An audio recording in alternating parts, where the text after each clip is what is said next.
SSC 2026 পরীক্ষার্থীর জন্য বিশাল একটা সুখবর নিয়ে আসলাম। কোনো রকমের ইন্ট্রো থাকবে না আজকের ভিডিওতে। শুরুতেই গুরুত্বপূর্ণ কথাগুলো নিয়ে আলোচনা করব। তোমরা যারা বাংলা প্রথম পত্র এবং দ্বিতীয় পত্র পরীক্ষা দিয়েছো, বাংলা প্রথম পত্রে 100 নম্বর, দ্বিতীয় পত্রে 100 নম্বর, টোটাল 200 নম্বরের পরীক্ষা দিয়েছো। অনেকে তোমাদেরকে শুধু এতটুকু বলেছে যে আলাদা আলাদা পাস, তবে 66 পেলে তুমি পাস করবে, কিন্তু কীভাবে পাস করবে সেগুলো অনেকেই তোমাদেরকে ভেঙে বলে দেয় না এবং তোমরা খুব কনফিউজের মধ্যে আছো। যারা বাংলা প্রথম পত্র এমসিকিউতে অলরেডি খারাপ করে বসে আছো, তোমাদের তো এখন মাথায় বাস। এখন কি করবে দেখো, আমি বলবো যে তুমি যদি বাংলা প্রথম পত্রে এমসিকিউ যদি 10টার মধ্যে তোমার 5টা হয়ে থাকে, তাহলে তুমি পাস। কেন পাস এইটি নিয়ে আলোচনা করব। তো সম্পূর্ণ ভিডিও দেখো আর চ্যানেলটিকে সাবস্ক্রাইব করে রাখো পরবর্তী সকল গুরুত্বপূর্ণ ভিডিওর জন্য। ক্যালকুলেশনটা একটু ভালো করে বুঝে নাও। তুমি 200 নম্বরের পরীক্ষা দিবে, 200 নম্বরের মধ্যে তোমাকে আলাদা আলাদা পাস করতে হবে।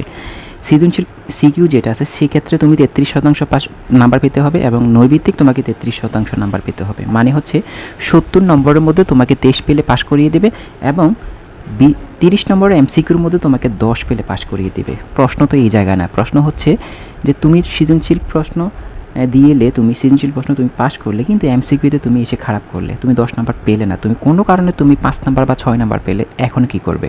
এখন কি আসলেই তুমি ফেল? এটা কি সত্যিই তুমি ধরে নিবে যে তুমি ফেল করেছো? আমি বলবো যে না, এখনও তুমি ফেল করোনি, তুমি এখন পর্যন্ত পাশের মধ্যেই রয়েছো। কীভাবে দেখো, ধরো তুমি 70 নম্বর পরীক্ষা দিলে, 70-এর মধ্যে 33% হচ্ছে তোমার 23 নাম্বার এবং বাংলা দ্বিতীয় পত্রের মধ্যে সিকিউ যে 70 নাম্বার আছে, 70-এর মধ্যে তুমি 23 নাম্বার পেলে পাস। তাহলে 23 কত হয়? 46 নাম্বার। তার মানে তুমি 140 নম্বরের মধ্যে যদি তুমি 46 নাম্বার পেয়ে যাও তাহলে পাস। এখন কোনো কারণে তুমি বাংলা প্রথম পত্র 23 নাম্বার পেলে না, কোনো কারণে বাংলা প্রথম পত্র তুমি 15 নাম্বার পেলে, এখন কি ধরে নিবে ফেল? আমি বলবো না। তুমি যদি বাংলা দ্বিতীয় পত্র ভালো রেজাল্ট করতে পারো, বাংলা দ্বিতীয় পত্রের মধ্যে আর বাংলা প্রথম পত্রে 15 নাম্বার নিয়ে যদি তোমার 46 নাম্বার হয়ে যায়, তাহলেই তুমি পাস। তাহলে বুঝে নিতে পারো যে বাংলা প্রথম পত্র যারা খারাপ করেছো, দ্বিতীয় পত্র তো মাশাআল্লাহ সব কমন এসেছে। আমাদের সাজেশন থেকে প্রত্যেকটা বোর্ডের মধ্যে 100% কমন এসেছে। যারা দ্বিতীয় পত্রে ভালো রেজাল্ট করেছো, ইনশাল্লাহ তারা পাস করবে। উদাহরণ দিয়ে যদি বলতে চাই, তুমি যদি বাংলা দ্বিতীয় পত্রে সিকিউ নাম্বার যদি 40 নাম্বার পেয়ে যাও, আর যদি সিকিউ নাম্বার 40 নাম্বার পাও এবং তুমি বাংলা প্রথম পত্র সিকিউতে যদি তুমি কোনো কারণে যদি 6 নাম্বারও পাও, তাহলেও তুমি পাস। ফেল বলে কোনো শব্দ নাই। তাই আমরা এই জিনিসটাকে কঠিন না করে আমরা সহজ করে বুঝি। এখন আসি গুরুত্বপূর্ণ যে কথা, সেটি হচ্ছে এমসিকিউর ব্যাপার।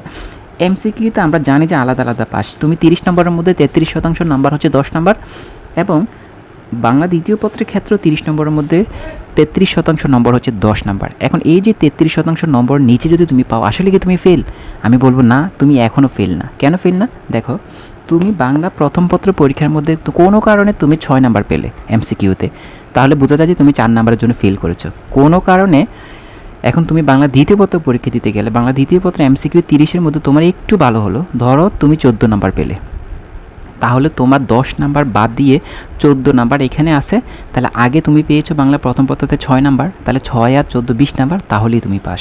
তাহলে এই জিনিসটা থেকে আমরা এতটুকু ক্লিয়ার হতে পারি যে আমাদের সিকিউ 140-এর মধ্যে যেভাবেই হোক, যে পত্রেই হোক, বাংলা প্রথম পত্র একেবারে 0 পাই, কোনো সমস্যা নাই, কিন্তু বাংলা দ্বিতীয় পত্রে যদি আমি 46 পাই, তাহলে আমি পাস। এখন বাংলা প্রথম পত্র দ্বিতীয় পত্র সিকিউ বাদে যদি এমসিকিউর ক্ষেত্রে আসি, তাহলে বাংলা প্রথম পত্র যদি আমি কোনো কারণে যদি আমি 5ও পাই, বাংলা দ্বিতীয় পত্র যদি আমি এমসিকিউতে যদি 15 পাই, তাহলেও আমি পাস। তাহলে পাস করাটা এতটা সহজ, কিন্তু ফেল করাটা আমার জন্য অনেক কঠিন হয়ে দাঁড়িয়েছে। আশা করি আমি কিছুটা হলেও তোমাদেরকে বোঝাতে পেরেছি যে বাংলা প্রথম পত্র দ্বিতীয় পত্র সিকিউ 140 নাম্বার, টোটাল 70 140 নাম্বার। এই 140 নাম্বারের মধ্যে তুমি যে পত্রেই হোক, যেভাবেই হোক, একেবারে যেভাবেই হোক, তুমি যদি টোটাল 46 নাম্বার পাও, কোনো ধরা বাধা নাই, এই পত্রে এত নাম্বার, ওই পত্রে এত নাম্বার পেতে হবে, ধরা বাধা নাই। তুমি 140 নম্বরের মধ্যে টোটাল যদি তুমি 46 নাম্বার পাও, তাহলে তুমি পাস। এবং নৈবিত্তিক যে এমসিকিউ আছে, এমসিকিউর ক্ষেত্রে 30-30 60, তাহলে এই 30-60-এর মধ্যে তুমি যে পত্রেই হোক, তুমি দুইভাবে মিলিয়ে টোটাল যদি 20 নাম্বার পাও, তাহলেই তুমি পাস। এখন তুমি পরীক্ষা দিয়ে এসে তুমি চিন্তা করো যে তুমি কত নাম্বারে পরীক্ষা দিয়ে এসেছো বা তুমি কয়টা পেয়েছো। দুইটা মিলিয়ে যদি আমার এই যে ক্যালকুলেশন দেখালাম, দুইটা মিলিয়ে যদি ফুলফিল হয়, তাহলে একবার নিশ্চিন্তে আলোর উপর ভরসা করে রাখো, তুমি ইনশাল্লাহ তুমি পাস। আশা করি বুঝতে পেরেছো।